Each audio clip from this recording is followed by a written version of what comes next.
tout le monde, encore moi, je vous fais une deuxième petite vidéo sur la mélisse. C'est dommage, dans la première vidéo, je ne vous ai pas montré ma mélisse au départ, la quantité que j'avais dans mon plat.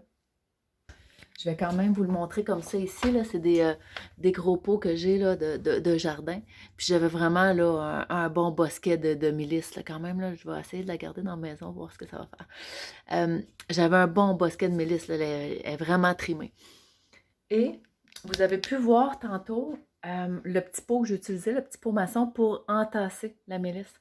J'ai même pas assez de feuillage pour ce pot-là parce qu'on doit avoir du feuillage jusqu'à ras-bord avant de mettre la vodka, fait que je vais vous le montrer. Fait que ça, c'est le petit pot tantôt que j'avais utilisé, trop grand. Donc, tout mon bosquet, ça donne ça, de mélisse entassée. Fait que c'est vraiment un petit pot. C'est important d'avoir des plantes jusqu'au ras-bord. Et je vais venir y ajouter la vodka à l'intérieur, tout doucement, comme ça ici.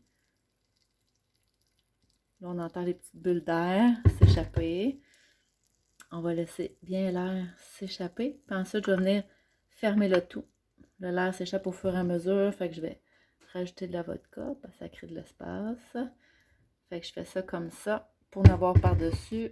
Un coup que l'air va s'être tout échappé. Je vais entasser un petit peu. Je vais fermer le tout.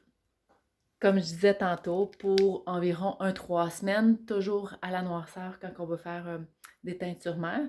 Par la suite, ben moi, quand je m'en achète des teintures aux produits naturels avec les pipettes, je garde toujours mes pots. Je récupère pas mal, toutes les pots qui sont en verre, je récupère tout. Fait que j'ai déjà mes petits pots dans lesquels je vais les déposer. Identifier comme il faut, toujours important. Même quand on fait de la cueillette, là, je me suis fait prendre l'année passée à me dire « Ah, je vais mettre ça là, puis je m'en vais m'en rappeler que c'est telle plante. » Un coup séché, la plante, on a beau la goûter des fois, là, mais elle ne goûte pas sec. Tu sais, c'est quand on la réhydrate ou qu'on l'utilise que le goût va revenir. Donc, important, identifier vos pots et écrire l'année.